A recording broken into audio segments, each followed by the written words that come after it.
ওর ছেলে ক্লাসে ফার্স্ট হলো, আমার ছেলে হলো না কেন? আমার ছেলে ফেল করলো কেন? ওর ছেলে দেখতে সুন্দর, আমার ছেলে কালো কেন, রোগা কেন? আমরা এই প্রশ্নগুলো না ভেবে না বুঝে হামেশাই করে থাকি। কিন্তু একটা সাফল্যের পিছনে বহু কারণ থাকে, সেটা ভাবতে চাই না। শুধুমাত্র ফার্স্ট না হওয়াটাই অপরাধ ভাবি।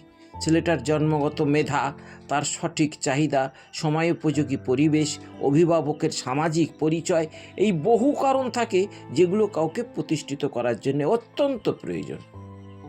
1 জানুয়ারি এত লোক পালন করে, সারা বিশ্বব্যাপী পালন হয় ইংরেজি নববর্ষ, কিন্তু হিন্দুদের 1 বৈশাখ কখন যে চলে যায় সে খবর অনেক হিন্দুরাই রাখে না। 25শে ডিসেম্বর বা 1 জানুয়ারি হলো খ্রিস্টান সম্প্রদায়ের ধর্মীয় উৎসব।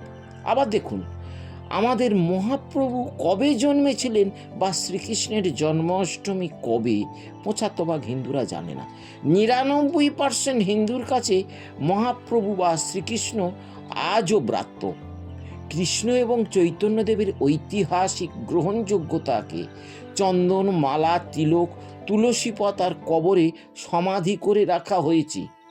যিশুর গ্রহণযোগ্য অবদানকে খ্রিস্টানরা মনে প্রাণে গ্রহণ করেছেন, যার ফলে যিশুর ঐতিহাসিক অস্তিত্ব সারা পৃথিবীতে ছড়িয়ে পড়েছে এবং সার্বজনীনতা লাভ করেছে। যে ধর্মগুরুরা যিশুকে খুন করেছিল, ইংরেজরা তাদেরকে বংশ পরম্পরায় ধর্মগুরুর দায়িত্ব দেয়নি, যোগ্যতম ব্যক্তিদের হাতে ধর্ম পরিচালনা করার দায়িত্ব দেওয়া হয়েছে। কিন্তু হিন্দুদের ক্ষেত্রে সেটা হয়নি। সেটা হিন্দু ধর্মের সবচেয়ে বড় দুর্বলতা। আমাদের মহাপ্রভু বলেছিলেন সবাই সমান।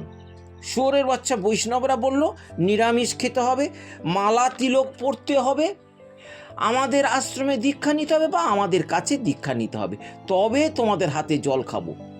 কে মালা তিলক পরবে? কে নিরামিষ খাবে? এমন অদ্ভুত আচরণ পৃথিবীর 2 বৃহত্তম ধর্ম ইসলাম এবং খ্রিস্টানের মধ্যে নেই। শুধুমাত্র আত্মস্বার্থ রক্ষা করার জন্যে বৈষ্ণব নামের ধান্দাবাজরা ব্যবসা করার জন্যে ঐতিহাসিক মহাপ্রভুকে সার্বজনীনতার পরিবর্তে তাদের ব্যবসার ঝুলির মধ্যে ঢুকিয়ে রেখেছে এবং কাপালিক শ্রেণীর ধান্দাবাজ বামুনরা পরোক্ষভাবে তাদেরকে পরিপূরকের কাজ করছে।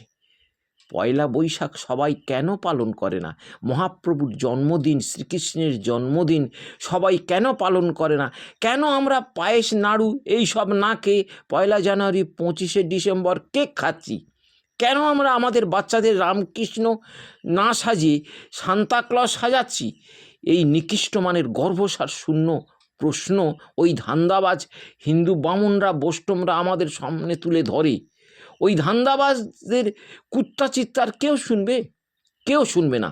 বরঞ্চ যারা প্রকৃত হিন্দু ধর্মকে ভালোবাসে, যাদের মধ্যে শিক্ষা আছে, তারা ওই কুত্তাগুলোর মুখে থুতু চিরাবে।